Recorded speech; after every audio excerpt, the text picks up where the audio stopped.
yamwizeye n'umutima we wose, naho mu buzima bwiza yifuzaga, ingendo zo mu mahanga, imodoka zihenze, imyenda ihenze, mbese bwa buzima bworoshye buri mukobwa wese arota kubamo.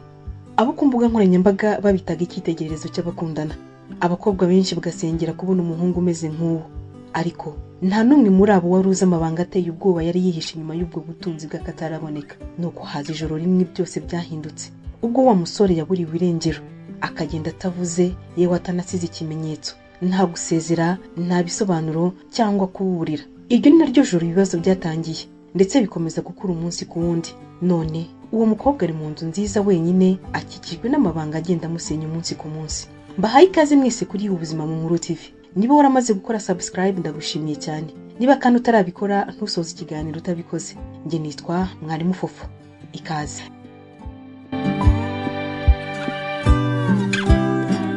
Rimwe na rimwe iyo abantu babonye ubuzima bw'ubukire ku mbuga nkoranyambaga, bakeka ko bazi inkuru yose, bakeka ko ubwo buzima ari ubwa nyabwo, ndetse bakanifuza kububamo.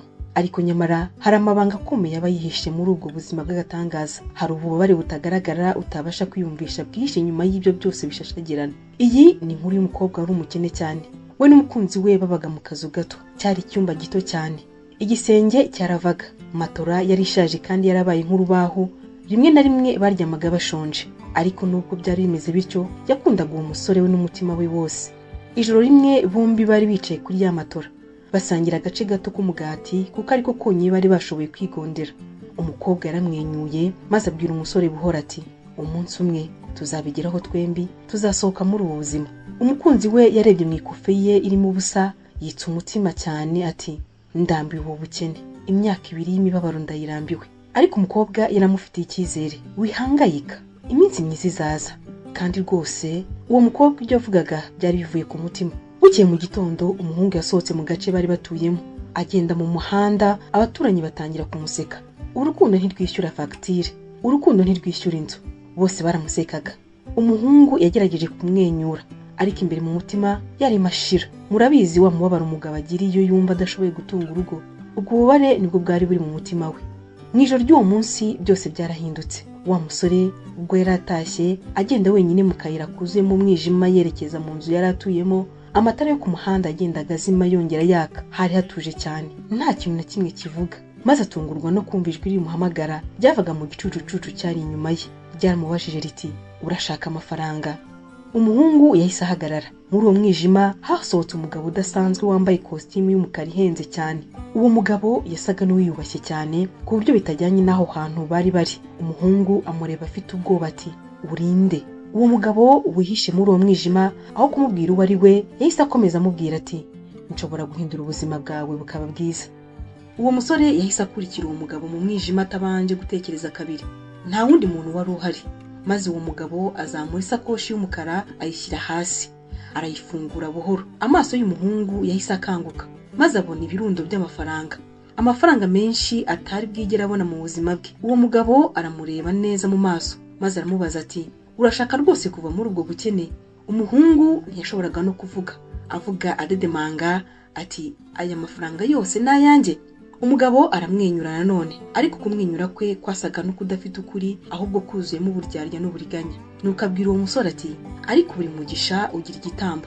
Akivuga iby'igitambo, umwuka w'aho hantu bari bari wahise ukonja. Umutima w'umuhungu utangira gutera cyane, ari nako akomeza gusubiramo ijambo abwiwe ati, igitambo? Uwo mugabo aramwegera maze amwongorera ikintu mu gutwi. Bidatinze uwo muhungu yahagaze igihe kinini adashobora no kunyeganyega, isura ye irahinduka rwose. Nuko akomeza agira ati, oya rwose sinshobora. Ariko wa mugabo yongera kumwereka ya mafaranga ati, cyangwa urashaka gusubira mu mibabaro idashira? Iryo jambo ryamukoze ku mutima cyane, kuko ubukene bwari bwaramuzengereje. Yirirwa sekwa na rubanda. Iryo joro yasuye mu rugo acecetse, adaseka, afite byinshi atekereza. Umukobwa akimubona yahise yiruka aramuhobera. Ni nako bari basanzwe babigenza, ari nako akomeza kumukomeza ati, umunsi umwe amaherezo tuzabaho ubuzima twishimira twembi. Gusa yavugaga ibyo atazi byari bimaze kuba ku musore akunda. Nyuma muri iryo joro, mu gihe umukobwa yari asinziriye neza, umuhungu yaramwicaye iruhande amureba, amarira amuzenga mu maso, ari nako asaba imbabazi ati, mbabarira. Bukeye mu gitondo abaturanyi bose hafi yo guta umutwe babonye imodoka y'umutamenwa yinjiye buhoro muri ako gace k'abakene, ihagarara imbere y'inyubako yabagamo wa musore na wa mukobwa. Abantu basohotse bihuta batangara bati uretse gato, ni iyanyu rwose se? Umuhungu yasohotse mu modoka yambaye imyenda ihenze cyane, umukobwa ahagararaho atangaye bikomeye. Kuva uwo munsi ubuzima bwabo bwahindutse mu ijoro rimwe gusa.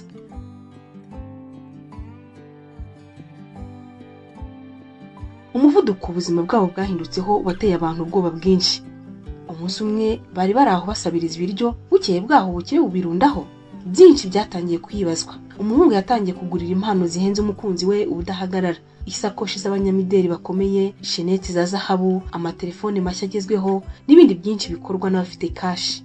Ku munsi ukurikiyeho wa musore yaje yikoreye ibikapu byinshi byuzuyemo impano nyinshi yamuguriye, ndetse abimuhera imbere y'imodoka yabo nshya bari bamaze kugura.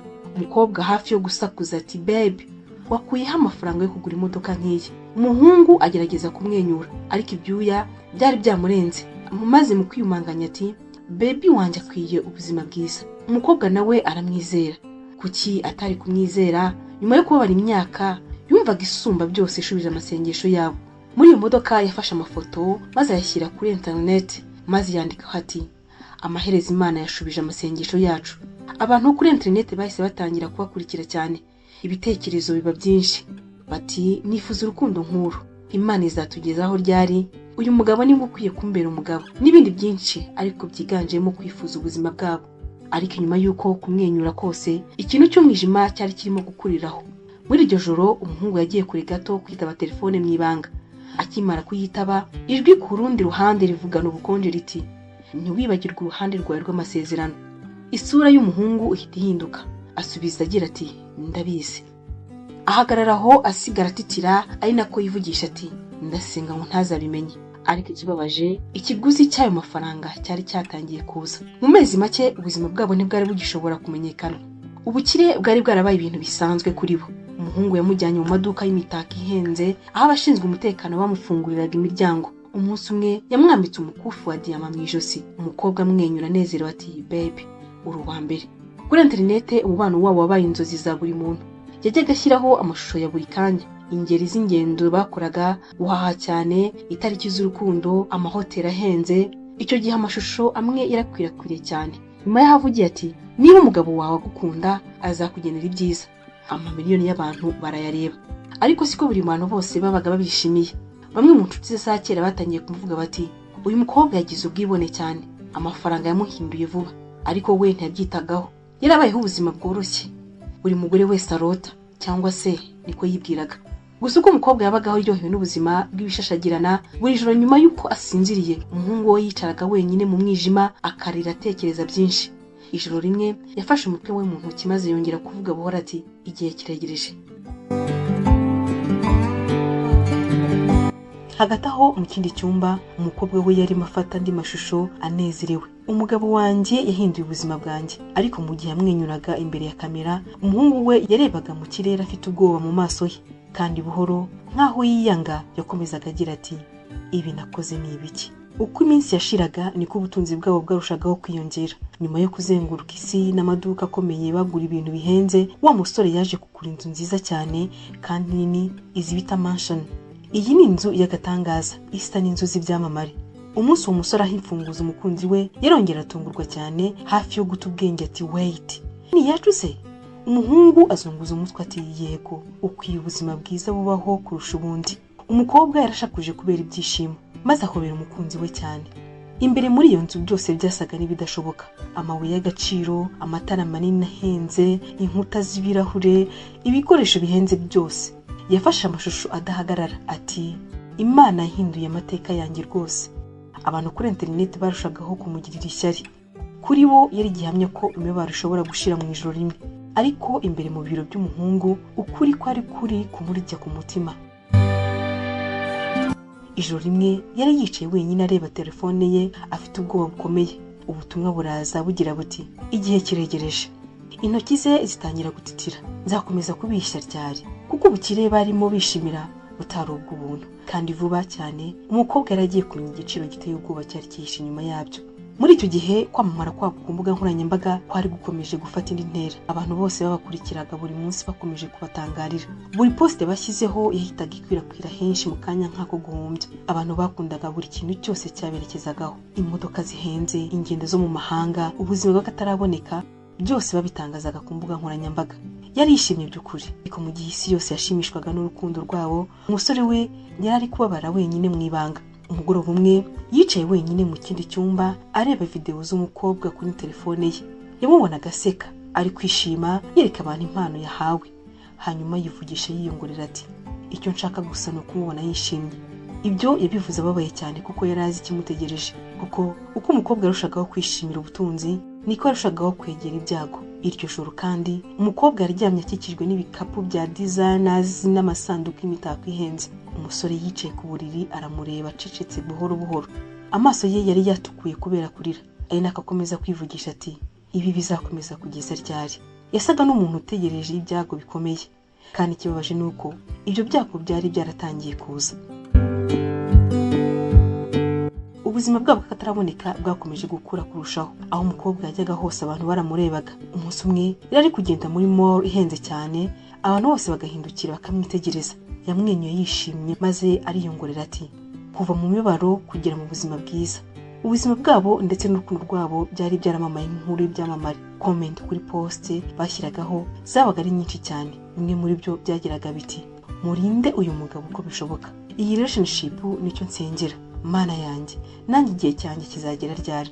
Ariko mu gihe internet yabishimiraga, hari ikintu cy'umwijima cyari kiri kubara igihe mu ibanga. Umugoroba umwe bari basangiye ifunguro ry'urukundo bareba amatara y'umujyi. Hasi umujyi wari ukiri kumurika neza cyane.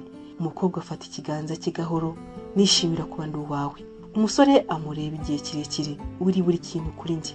Mu kanya gato byasaga nkaho urukundo rwabo rwashoboraga gutsinda umwijima wabakurikiraga. Ariko nyuma yaho muri iryo joro ukuri kwaragarutse. Umukobwa yararyamye neza, mu gihe umusore yarahagaze ku idirishya afashe telefone ye cyane. Message nshya nanone imugeraho imubwira iti, igihe kiri kurushaho kwegera. Ako kanya uburyo bwo guhumeka burahinduka. Amaboko ye atangira gutitira cyane. Hanze inkuba yumvikanira kuri kubita. Aho mu mwijima nawo uteye ubwoba. Umusore yahise amenya kuri guteye ubwoba. Vuba cyane ubuzima bwiza bubatse hamwe bwari bugiye gusenyuka burundu. Nta kintu cyari kongera kumera nka mbere. Nibwo inzozi mbere rero zatangiye gukomera cyane.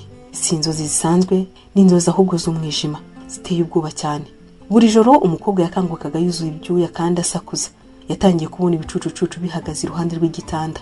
Rimwe na rimwe yumvaga amajwi amuhamagara. Ubundi akabona abantu bamutumbiriye bari mu mfuruka z'umwijima. Ijoro rimwe yakangutse afite ubwoba bwinshi. Ati, kuki nkiri kubona ibintu biteye ubwoba? Hanyuma yumva amajwi mu nzozi amusubiramo ati, turi kuza. Ayo majwi yasaga nk'ari kure, ariko yuzuyemo ikibi. Bukeye bwaho yahisemo kubibwira umukunzi we. Bari bicaye muri salo ya yanzu yabo nziza. Umukobwa agaragara nk'ahananiwe kandi afite ubwoba. Ati, ndumva abantu bo mu cyaro bampaye ibintu bibi. Umusore ahita amuhobera maze aramuhumuriza ati, ibyo byihorere babe, ni ishyari gusa. Ariko mu gihe yari ari kumuhumuriza, mu maso ye harimo kwicuza ndetse n'agahinda. Imbere muri we yarazi ukuri. Ikibazo ni cyari abantu bo mu cyaro. Ikibazo cyari igitambo cyatanzwe kugira ngo babone ayo mafaranga, kandi umwijima wari watangiye gusaba ibyo wemerewe. Nyuma y'ibyo yanzu ntiyari kimworohera. Mu ntangiriro yagerageje kwirengagiza ibintu bidasanzwe byamubagaho, ariko buri munsi ubwoba bwakomezaga kwiyongera. Rimwe na rimwe yumvaga ntambwe mu makuwari arimo ubusa. Hari igihe imiryango yikinguraga ari yonyine. Ijoro rimwe yari kugenda wenyine muri kuwari ndende ya yanzu yabo, yumva urusaku inyuma ye. Ahindukiye vuba asanga nta muntu uhari. Hose hari hatekanye, nta muntu uhari, ariko umutima we wari uri gutera cyane. Hanyuma ariyongorera ati, iyi nzu iri kuntera ubwoba. Nubwo byari bimeze gutyo, yakomeje kwihugiraho n'ubuzima bwiza. Kujya gushopinga kwabaye uburyo bwo guhunga ubwo bwoba. Umunsi umwe yashyize indi video online ari muri Mall Hands. Reba ukuntu umugabo wanjye nduhira. Abamukurikira online bakomeje kugirira ishyari ubuzima bwe. Nta numwe wari uzi ko ari kubaho mu bwoba bukomeye. Muri iryo joro, nyuma y'amasaha menshi afite ubwoba, amaherezo yarasinziriye. Ariko iruhande rwe umusore yaragikanuye, amureba acecetse. Hanyuma buhoro buhoro igicucucu cy'umwijima gitangira kugaragara inyuma yabo mu cyumba. Umusore afunga amaso ababaye cyane maze aravuga ati, igihe kirageze. Kandi bwa mbere noneho yasaga n'uwamaze kwemera ko hari ikintu kibi cyane kiri hafi kuba. Muri icyo gihe kwicuza kwari kwamaze gusenya umusore burundu. Ntiyari agishobora gusinzira neza. buri gihe yarebaga umukobwa akibuka ibyo yatanzeho igitambo. Ijoro rimwe umukobwa aryamye neza iruhande rwe amureba amarira ari gushoka mu maso. Ati sinigeze nshaka ko bikubaho, yavugaga nk'umuntu wasenyutse. Nyuma y'iryo joro yinjiye bucece mu kindi cyumba atangira gupakira amasakoshi menshi, amafaranga, imitako, impapuro. Yakoraga vuba nk'umuntu ushaka kuzimira burundu. Mu gihe yapakiraga aravuga ati ngomba kubura mbere y'uko abitinda. Hanyuma mbere y'uko bucya arazimira. Nta gusezera, nta kuburira, nta jambo na rimwe. Bukeye bwaho umukobwa yakangutse nk'ibisanzwe yisanga wenyine. Mu ntangiriro yaramwenyuye yibwira ko umukunzi we yagiye hasi kugira icyo ashaka, ariko amaze gushakisha muri mention yose amubuze, ubwoba bwatangiye kwinjira mu mutima we. Yatangiye gusakuza cyane ahamagara umukunzi we, ariko nta gisubizo yabonye. Yafashe telefone vuba aramuhamagara. Telefone ye yari ifunze. Yongeye kumuhamagara birakomeza biranga. Ko yahamagaraga niko ubwoba bwakomezaga kuba bwinshi, yibaza impamvu telefone ye itari ku murongo kuko ntibyari bisanzwe. Muri uwo mwanya nyirizina ubuzima bwe bwatangiye gusenyuka, kuko umuntu umwe yari yizeye cyane yari yazimiye, nta kimenyetso na kimwe gihari cyerekana aho yanyuze. Nyuma y'uko umusore azimiye, ibintu byahise birushaho kuba bibi, si mu buryo bw'umwuka gusa ahubwo no ku mubiri. Umunsi umwe mu gitondo umukobwa yarahagaze muri bathroom areba umubiri we afite ubwoba. Hari ikintu kitari kimeze neza. Ibimenyetso bidasanzwe byatangiye kugaragara ku ruhu rwe. Umubiri utangira gucika intege buri munsi, utangira kuzana ibisebe n'ibiheri byinshi. Hari n'igihe yumvaga nkaho hari ikintu kiri kugenda munsi y'uruhu rwe. Yatangiye kurira cyane yibaza ibiri kumubaho. Yatangiye kurira cyane asaba Imana kumukiza. Kuva ubwo yanzuye agatangaza ntihari kimushimisha, yari imaze kuba nk'umuvumo kuri we. Yamaze amasaha menshi agerageza kuvugisha umusore. Calls zose zarangaga, message ntizagendaga, byasaga nkaho yazimiye ku isi. Kubera gushaka ibisubizo yatangiye gushakisha online ibibazo afite, abaza ati indwara z'umwuka zidasanzwe, inzozi mbi nyuma yo kubona ubutunzi, ibimenyetso by'uburozi bwo mu mwuka. Uko yarashagaho gushakisha niko yarashagaho kugira ubwoba. Hanyuma areba yanzuye agatangaza aravuga ati aya mafaranga yose ntacyo amaze ubu. Kandi uwo niwo mwanya bwa mbere yaramenye kuri guteye ubwoba. Nibwo yaramaze kumenya ko imigisha yose izifite iminyururu yiziritse. Indwara yakomeje kuba nabi kurushaho. Vuba ntishobora no kwihisha isi. Umukobwa umwe wigeze gushyiraho amashusho y'ubukire buri munsi, bitunguranye yatangiye kuburirwa irengero kuri internet. Abantu batangira kubibona ndetse no kumubaririza. Imbere muri ya nzu ubuzima bwe bwari bwabaye inzozi mbi. Yariraga hafi buri joro kuki ibi birimo kumbaho. Rimwe na rimwe yakanguka agasakuza nyuma yo kubona ishusho z'umwijima zihagaze iruhande rw'igitanda cye. Ibindi bihe yumvaga abaganirira imbere mu nkuta. Hagati aho kuri internet abantu batangiye kumuhindukirana. Abantu bamwe noneho bigeze kumutangarira, noneho batangiye kumushinyagurira ku mugaragaro.